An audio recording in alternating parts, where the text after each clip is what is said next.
बड़े बैठे हैं, हमें ने बिना पूछे तो कदम नहीं रख सकते। ठीक है, बोले एक काम करो, 2-4 कदम चलो। अब झंझट में पड़ गए दादा, इतने उठ के बैठ जाओ। आप उठ के इतने बैठ जाओ दादा।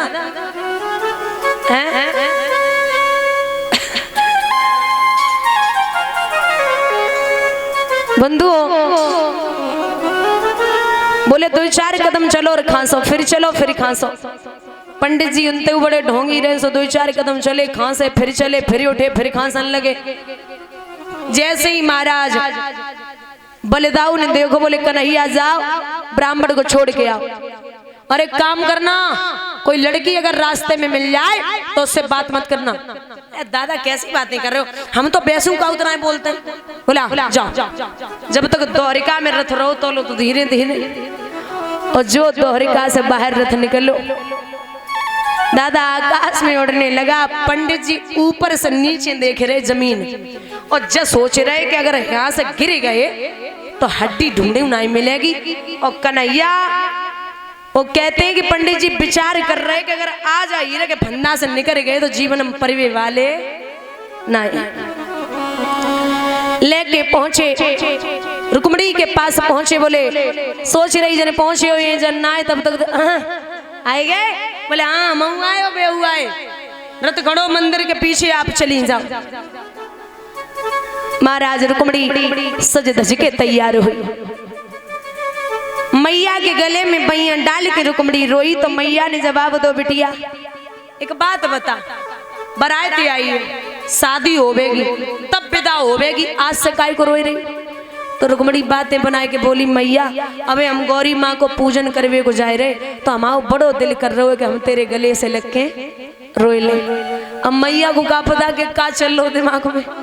रुक्मणी जवाब दो, जाओ रुक्मणी के पीछे सखियां जाएं, उसके बाद फौजें भी लगा दी। कोई भरोसा नहीं कन्हैया का किधर से आ जाए। तो लेने बन के और चली ससुराल, तो लेने बन के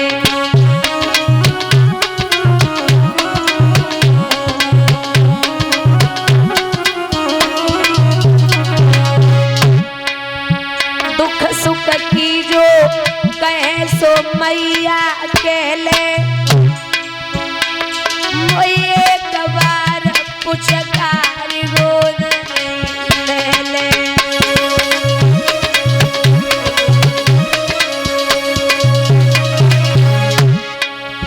करे ले आखिरी प्यार, दुल्हन बन के चली ससुराल, दुल्हन बन के।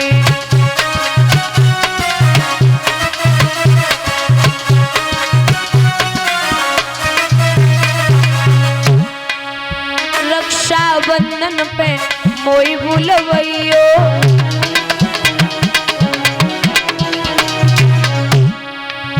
छोटे भैया को घर पे पठैयो।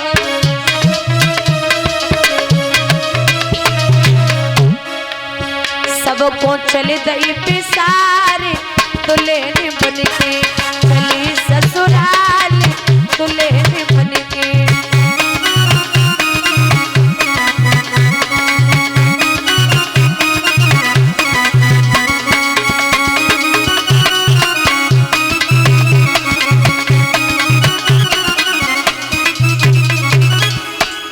सहेलियां साथ में हैं, गौरी माँ का पूजन करने के लिए रुक्मणी पहुंची। अब माता गौरी माँ का पूजन करने के लिए गई है, तो बड़े अच्छे से भजन गाए रही। तुम्हारे जैसे ना रूठी रूठी मेरी मैया मनाऊं कैसे, सोने की थाली में भोजन परोसे। ईमानदारी से बता, तुम्हारे हाथ में सोने की थाली होते हैं? होती का नहीं। बोले सोने के लोटा और गंगा जल को सीधी कहो ना, स्टील को लोटा न लगो पानी।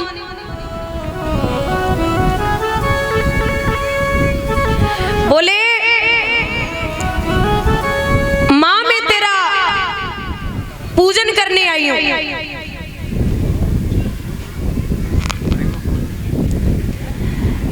माँ से आशीर्वाद लिया और आशीर्वाद लेके रुक्मिणी जब आगे बढ़ी तो कृष्ण को रथ खड़ो। अब जितनी सखियां है ना अलग अलग रूप तो ना एक जैसी दिखाई दे रही।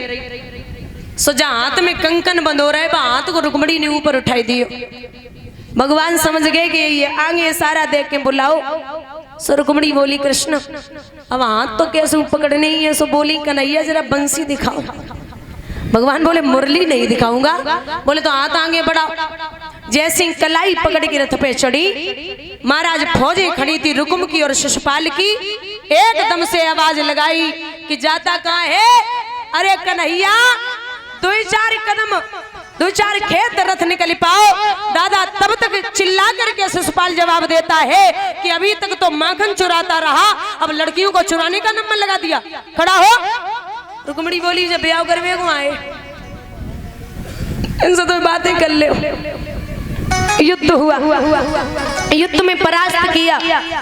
दादा अब रुकुम और कृष्ण आमने सामने आए। तब तक बलिदाऊ ने विचार कियो कि कन्हैया गया था अभी तक लौट के नहीं आया। कहाँ है। तो हल और मूसल उठाए के पहुंचे। जो रुक्मिणी को रथ पे बैठो देखो। पहले ही मना किया था लड़की के चक्कर में मत पड़ना। नहीं माना। कौन है ये। भगवान बोले जे तो जबरदस्ती आई हम तो लेके ही नहीं आ रहे थे। वो तो पैसे ही बैठ गई रथ पे तो रोने लगी। तो मैंने बोला चलो चलो कोई बात ना हम पे तरस ना देखोगे। ये आंसू बहा रही थी। अच्छा बलदाव बोले तुम तो बहुत भोले हो। ये कौन है। बोले ये राजा भीष्म की बिटिया है। रुक्मिणी से पूछा आप अपने मन से आई हैं। बोले बिल्कुल मुझे कृष्ण के अलावा दुनिया में कुछ अच्छा नहीं लगता। ठीक है। बलदाव ने जवाब दो फिर चिंता न करो जे धान हमारे मूसल के लिए बहुत कम है। आमने सामने युद्ध हुआ। जैसे युद्ध भाव सब भगवान ने रुकुम को पकड़ो और मारवे के लिए तैयार भाई।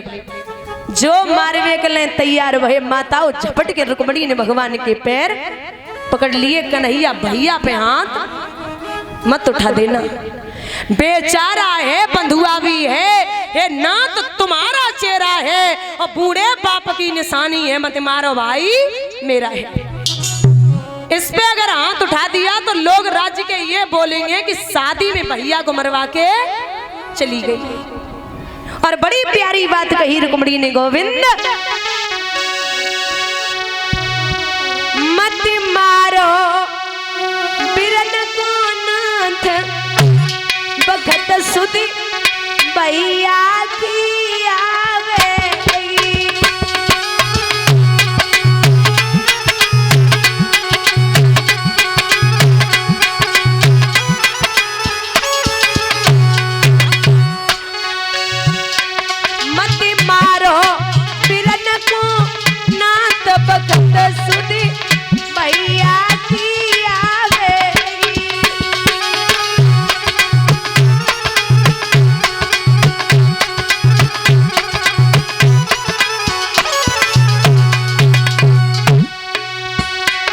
सुदिया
मंडप नीचे एक सुदिया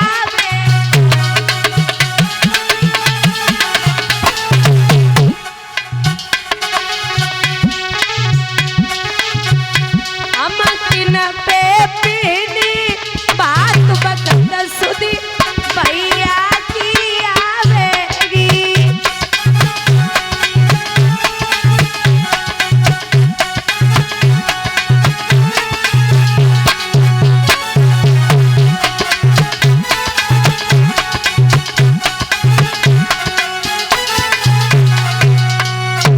छोड़ दो, भगवान ने छोड़ दिया। रुक्मिणी को लेकर के प्रभु द्वारिका नगरी के लिए आए। बड़े विधि विधान के साथ में रुक्मिणी का विवाह भगवान कन्हैया के साथ हुआ है। पहला विवाह गोविंद का रुक्मिणी से हुआ। दूसरा विवाह दादा सत्राजित यदुवंश में था एक परम सुजान, करता था वो नित्य प्रतिदिन सूर्य देव का ध्यान। एक सत्राजित नाम का यदुवंशी सूर्य देव का रोज ध्यान करता, तो सूर्य भगवान ने उसे एक मणि दी थी जो दादा रोज 8 बार सोना देती थी। एक दिन सत्राजित मणि को लेके भगवान कन्हैया की सभा के लिए चलो।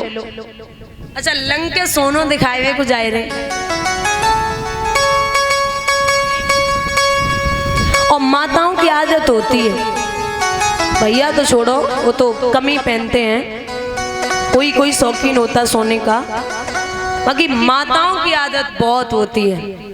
गले में, हाथन में, पैरन में, कानन में, कमर में। ओ ये समझ लो बस नहीं उनका ना सोने की साड़ी बनवाए ले, इतना सोना पहनती हो। हमारी समझ में ना याद भागवत में सोने की क्या जरूरत है। अगर खो गया ना तो फिर सर पकड़ के रोगी। कम पहना करो। अब जैसे बाई चांस कोई पूछ ले कि क्यों अब की बार पहन के नहीं आई हो, तो बोल दो अब रहो ना है, गिरमी दे दो मैंने तुम बनवाए दो। क्या फर्क पड़ता है। ये यहाँ हम धार्मिक कार्य के लिए आए। कई जगह ऐसा हुआ जो भागवतों में कई चेन गिर गई, कई वो लौंग हार का क्या बोलते उसको, वो हजारों जगह ऐसा हुआ है। तो इसलिए कम पहना करो, थोड़ा पहनो। अब तुम्हारे पास पैसा हमाओ का जाहिर हो, लेकिन वही है कि थोड़ा कम पहना करो। माताओं को खाना मत दो, बस सोना पहनने के लिए दे दो, बहुत खुश। सत्राजित मणि को गले में धारण करके चलो। अब यदुवंशी सोच रहे कि जे चंद्रमा आ रहे, बोले सूर्य भगवान आ रहे।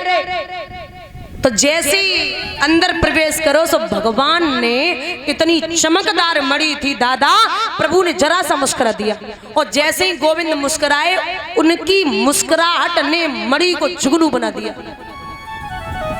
अंदर पहुंचे सो यादव आपस में बातें कर रहे, बोले जब मणि जगह गले में अच्छी ना लग रही। दूसरों बोलो भैया कौआ की चोंच में अंगूर हुए, तीसरों कुछ मोटी खुबड़िया को रहे, सब बोलो मोर नाचो कहाँ नाचो, जंगल में कावर ना देखो, अपनी छत पे नाचो, सबने देखो।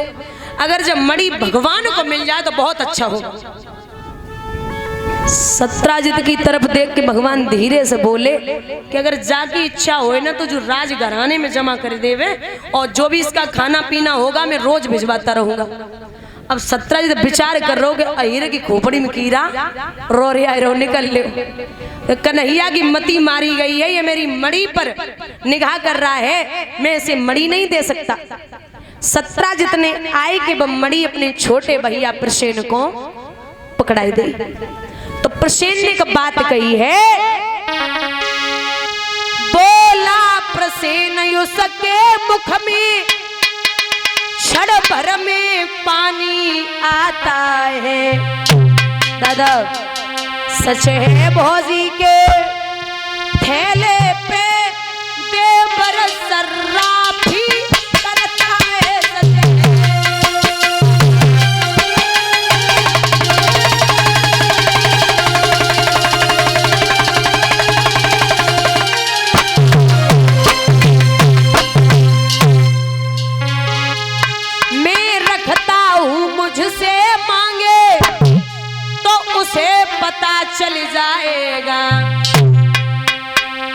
कही करारे झटके में उत्तर न जुबां पे आएगा ये कही करारे।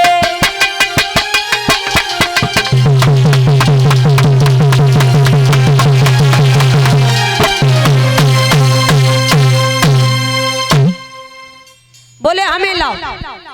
प्रसेन ने बुजुर्गों वो मणि अपने गले में धारण की और धारण करके जब चले तो एक सिंह ने जंगल में प्रसेन का वध कर दिया और वो मणि को दांतों तले दबा करके जामवंत की कुटिया से होकर के निकला। जामवंत ने वो शेर के मुख में मणि देखी तो शेर को उठाए के जमीन पे पटको और मणि को खींच करके अपनी गुफा में रख लिया। 10-15 दिन है गए जब प्रसेन लौट के ना आए तो प्रसेन की पत्नी आंगन में बैठ के बड़ी रोई और दादा सत्यराजित के मन में ये वहम हो गया कि भगवान कन्हैया ने हमारे भैया प्रसेन को वध मणि के लालच में करवाई दी। वैसे तो 6-6 रोटियां खाता, अब 2 रोटियां खाता। सत्यराजित की पत्नी सत्यराजित के पैर दबाई रही। जवाब दो महाराज, जब बताओ। वैसे आप 6-6 रोटियां खा जाते थे, अब 2 रोटियां खाते हो, क्या बात है? बोले देवी कोई बात ना दादा, नारी कितनी भी विदुषी हो, नारी कितनी भी विदुषी हो, ये लक्षण सब पे आता है। और नारी के पेट में बात तो क्या पानी तक नहीं समाता है। विश्वासम पात्रम किमस्ते लोके नारी। औरत पे विश्वास करो लेकिन अति विश्वास मत करो। अपनी पे तो खूब करो, पराई पे तो मत कर लियो। बोलिए गोविंद भगवान की। घरे जाके लड़ेंगी बहुत। महाराज यहाँ बोले देवी कोई बात ना। सत्यराजित ने मना करी तो बोली जे पति ऐसे ही होते हैं, इन्हें मूड काट बैठेगा दे दियो जी अपन कबूना हुई। बता ना महाराज क्या बात है? बोले देवी तो लला की सौगंध है, काऊ से मत कहिए। भगवान कन्हैया ने मणि के लालच में हमारे भैया प्रसेन को वध करवाई दी। बोले सो जा, तुम सो जा, हम काऊ सुनाएंगे तुम्हारी सौगंध। पति को सुलावे के बाद दादा 2:30 बजे कलसा लेके कुआं पे पहुंच गई। कबे पड़ोस ने आए, कबे पेट की बात बोले। 5 बजे एक पड़ोस ने आई, बोली बहना आज बड़ी जल्दी आई गई और हमें जब बताओ पता ना है। चलो तुम्हारे देवर किसने मार दिए? सत्यराजित की पत्नी बोली चुप रहो, करो कहूँ पता चलवे को रात में। बोले तो बताओ। बोले बहना का उसे ओठ न खोले तो बताएं। जवाब दो, ऐसी बातें कर रहे हो, हमारे तुम्हारे गोने को 1 महीनों को फर्क नहीं, तुमने ऐसी बातें करी सो हमने उन्हें नहीं बताई, तो हमें बताओ। बोले भगवान कन्हैया ने मणि के लालच में हमारे देवर को वध करवाई दी। उल्टो सीधो घनौती बिगड़ा पटको। पड़ोसन तो पहुंची, बोली बहना तो को शायद पता ना नगर में इतने बड़े बड़े काम है रहे। अरे भगवान को तो लोग अच्छा समझते थे, अरे कृष्ण ने मणि के लालच में प्रसेन को वध करवाई दियो। 5 से 7 बजे तब तक तो खबर फैल गई। और माताओं की आदत है 2 घंटा बुराई करने के बाद और जब उठे ना तो पता क्या बोलती, तेरी कसम मोए कोई मतलब नहीं हुए मरे, तो समझ लो डाटा ट्रांसफर होएगा। पूरी बात हो चुकी है। ये 2 घंटे बुराई करने के बाद बोलती, तो 7 बजे तक खबर भगवान को मिल गई कि हमें कलंक लगाया जा रहा है। भगवान अपनो कलंक को छुटाए हुए के लिए चले। दादा घोड़ा मरा पड़ा, प्रसेन मरा पड़ा, सिंह मरा पड़ा। जामवंत की कुटिया के सामने पहुंचे। भगवान अपने जवानों से बोले कि अगर हम 27 दिन तक लौट के न आए तो तुम समझ लेना कि मेरे प्रभु लौटने वाले नहीं है। अंदर भगवान पहुंचे तो का देखो माता कि अंदर था एक विशाल भवन और जिसमें थी ललना पड़ी भाई।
ललना के ही पलने में, उस ललना के ही पलने में वो सुंदर मणि थी पड़ी हुई।